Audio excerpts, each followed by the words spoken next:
जयकारा मनी माजरा कालका गद्दीदार बोल सच्चे दरबार की जय। जयकारा माँ मनसा देवी दा बोल सच्चे दरबार की जय।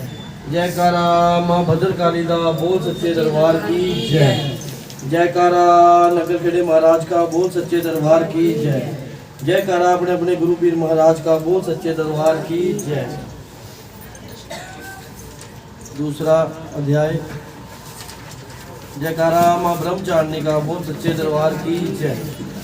दूसरा अध्याय देवताओं के तेज से देवी का प्रादुर्भाव और महिषासुर की सेना का वध।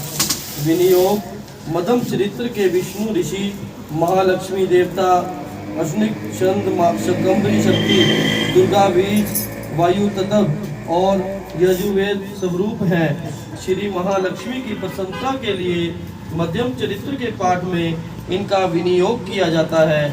ध्यान मैं कमल के आसन पर बैठी हुई प्रसन्न मुख वाली महिषासुर मर्दिनी भगवती लक्ष्मी का भजन करता हूँ, जो अपने हाथों में अक्षमाला फर्शा गदा बाण वज्र धनुष कुंडिका दंड शक्ति खड्ग ढाल शंख घंटा मधु पात्र शूल पाश और चक्र गदा आदि धारण करती हैं।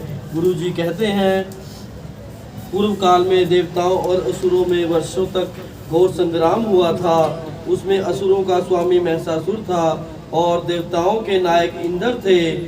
उस युद्ध में देवताओं की सेना असुरों से परास्त हो गई। देवताओं को जीतकर महिषासुर इंद्र बन बैठा। तब हारे हुए देवता ब्रह्मा जी को लेकर उस स्थान पर गए जहाँ भगवान शंकर और विष्णु जी विराजमान थे। देवताओं ने महिषासुर के पराक्रम तथा अपनी पराजय का यथावत वर्तन उन दोनों देवेश्वरों से विस्तार पूर्वक कह सुनाया। वे बोले, भगवान महिषासुर सूर्य इंद्र अग्नि वायु चंद्रमा यम वरुण तथा अन्य देवताओं के भी अधिकार छीनकर स्वयं ही उनका अध्यक्ष बन बैठा है। महिषासुर ने समस्त देवताओं को स्वर्ग से निकाल दिया है। अब वह मनुष्यों की ही तरह पृथ्वी पर विचरते हैं। अब हम सब आपकी शरण में आए हैं। आप ही महिषासुर का वध का कोई उपाय सोचिए। देवताओं के वचन सुनकर भगवान विष्णु और शिव ने दैत्यों पर बड़ा क्रोध किया। उनकी भौहें तन गई, मुंह क्रोध से लाल दिखाई देने लगा। तब अत्यंत कोप में भरे हुए चक्रपाणी श्री भगवान विष्णु के मुख से एक महान तेज प्रकट हुआ।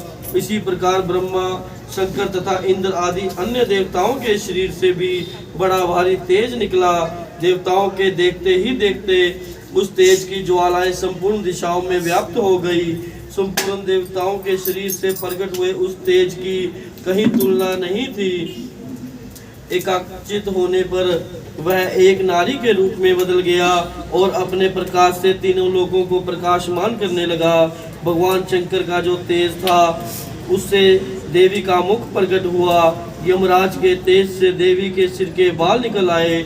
श्री विष्णु के तेज से उन देवी की बाहें उत्पन्न हुई। चंद्रमा के तेज से दोनों स्तनों और इंद्र के तेज से मध्य भाग के कटी प्रदेश का प्रादुर्भाव हुआ। वरुण के तेज से जंगा और पिंडली तथा पृथ्वी के तेज से नितंब भाग प्रकट हुआ।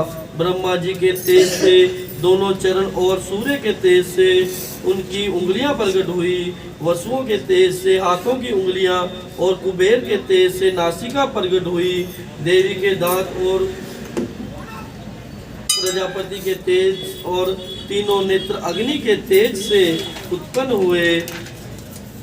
उनकी भौहें संध्या और कान वायु के तेज से प्रकट हुए।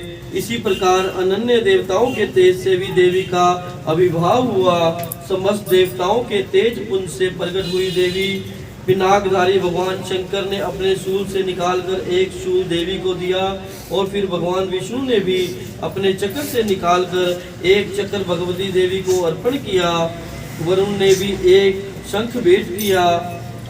अग्नि ने देवी को अपनी शक्ति दी और वायु ने धनुष तथा बाणों से भरे हुए 2 तरकश प्रदान किए। देवराज इंद्र ने अपने वज्र से निकालकर एक वज्र उत्पन्न करके देवी को दिया और ऐरावत हाथी से उतारकर एक घंटा भी प्रदान किया। यमराज ने अपने काल दंड से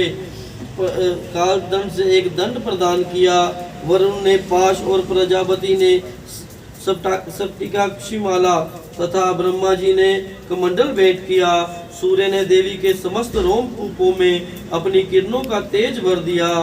काल ने उन्हें चमकती हुई ढाल और तलवार दी।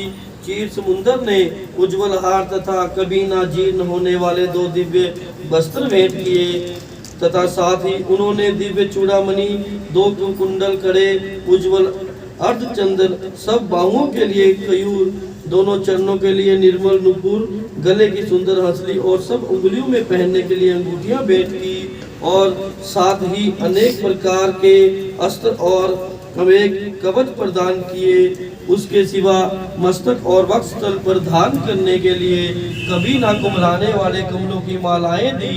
जल ने उन्हें सुंदर कमल का फूल भेंट किया। हिमालय ने सवारी के लिए सिंह तथा भांति भांति के रत्न समर्पित किए। दनक्ष कुबेर ने मधु से भरा हुआ पान पात्र दिया। संपूर्ण नागों के राजा शेषनाग ने जो इस पृथ्वी को धारण करते हैं, उन्होंने मणियों का एक हार भेंट किया। इसी प्रकार सभी देवताओं ने अस्त्र शस्त्र देकर देवी का सम्मान किया। फिर देवी ने बारंबार अट्टहास पूर्वक उच्च स्वर से गर्जना की। उनके भयंकर नाद से संपूर्ण आकाश गूंज उठा। देवी का वह अत्यंत उच्च स्वर से किया गया वैसी नाद कहीं ना समा सका। आकाश उनके सामने लघु प्रतीत होने लगा। पृथ्वी डोलने लगी और पर्वत हिलने लगे। इस समय देवताओं को बड़ी प्रसन्नता के साथ सीन वाहिनी भवानी से हाथ जोड़कर कहा, देवी तुम्हारी जय हो, तुम्हारी जय हो। यह सुनकर देवी तुम्हारी जय हो, यह सुनकर दैत्यगण घबरा गए और उठकर खड़े हुए। उस समय महिषासुर ने बड़े क्रोध में आकर कहा, यह क्या हो रहा है? फिर वह संपूर्ण असुरों से घिरकर उस समय नाद की ओर लक्ष्य करके दौड़ा और आगे पहुंचकर उसने देवी की ओर देखा, जो अपनी प्रभा से तीनों लोकों को प्रकाशित कर रही थी। देवी के चरणों के भार से पृथ्वी दबी जा रही थी। देवी ने अपने धनुष की टंकार से 7 पातालों को शुद्ध कर देती थी और देवी ने अपनी भुजाओं से सभी दिशाओं रोक रखी थी। देवी के साथ ही दैत्यों का युद्ध छिड़ गया। पहले महिषासुर का सेना नायक देवी से युद्ध करने के लिए आगे आया। वह अपने साथ अन्य बलशाली योद्धाओं को आगे कर लड़ने लगा। वह रथियों, हाथी, घोड़ों के साथ लेकर देवी से युद्ध करने लगे। वह सब देवी के साथ अपने उत्तम से भी उत्तम हथियार ले खेल ही खेल में अपने अस्त्रों शस्त्रों के द्वारा उनके सभी अस्त्र शस्त्र देवी ने काट दिए। देवताओं और ऋषि उनकी स्तुति करने लगे और वे भगवती परमेश्वरी दैत्यों के शरीरों पर अस्त्रों शस्त्रों की वर्षा करती रही। देवी का वाहन सिंह भी क्रोध में भरकर गर्दन के बालों को हिलाता हुआ इस प्रकार असुरों की सेना में विचरने लगा, मानो वनों में दवानल फैला रहा हो। रणभूमि में दैत्यों के साथ युद्ध करती हुई अंबिका देवी ने जितने भी निश्वास छोड़े, वह सभी तत्काल सैकड़ों हजारों गणों के रूप में प्रकट हो गए। वह देवी के द्वारा दिए गए अस्त्र शस्त्रों से असुरों के साथ युद्ध करने लगे। देवी की शक्ति से बड़े हुए वह गण असुरों का नाश करते हुए नगाड़ा और शंख आदि बजाने लगे। तदंतर देवी ने त्रिशूल से, गदा से, शक्ति से, खड्ग से सैकड़ों महादैत्यों का संहार कर दिया। कितनों को घंटे की भयंकर नाद से मूर्छित कर दिया। कुछ दैत्यों को अपने पास में बांधकर घसीटा। कितने ही दैत्य उनकी तीखी तलवार के मार से 2-2 टुकड़ों में बट गए। कुछ दैत्यों को देवी ने शूल से काट दिया। कितने ही दैत्यों को देवी ने बीच से फाड़कर फेंकना आरंभ कर दिया। बाज की तरह झपटने वाले वह दानव अपने प्राणों से हाथ धोने लगे। किन्हीं की बाहें छिन्न भिन्न हो गई, कितनों की गर्दनें कट गई।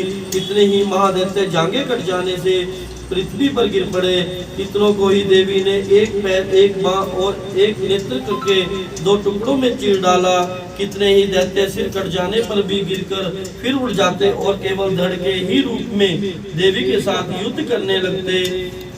जहाँ वह युद्ध हुआ था वहाँ की धरती असुरों की लाशों से भर गई थी। असुरों के रक्तपात से वहाँ चलना फिरना भी मुश्किल हो गया था। जगदम्बा ने असुरों की विशाल सेना को क्षण भर में नष्ट कर दिया। उसी तरह जैसे तृण और काठ के ढेर को आग कुछ ही क्षणों में भस्म कर देती है, देवी का वह सिंहनाद भी गर्दन के बालों को हिलाता हुआ जोर जोर से गर्जना करता हुआ दैत्यों के शरीर से मानो उनके प्राण चुने लेता था। वहां देवी के गणों ने भी उन महादैत्यों के साथ ऐसा युद्ध किया जिससे आकाश में खड़े हुए देवतागण उन पर संतुष्ट हुए और उपकारों के साथ देवी पर फूलों की वर्षा करने लगे। महिषासुर की सेना का वध नामक दूसरा अध्याय संपूर्ण हुआ। बोलो सच्चे दरबार की जय। मणि माजरा काल का गद्दी की जय। जयकारा मां भद्रकाली का बोल सच्चे दरबार की जय।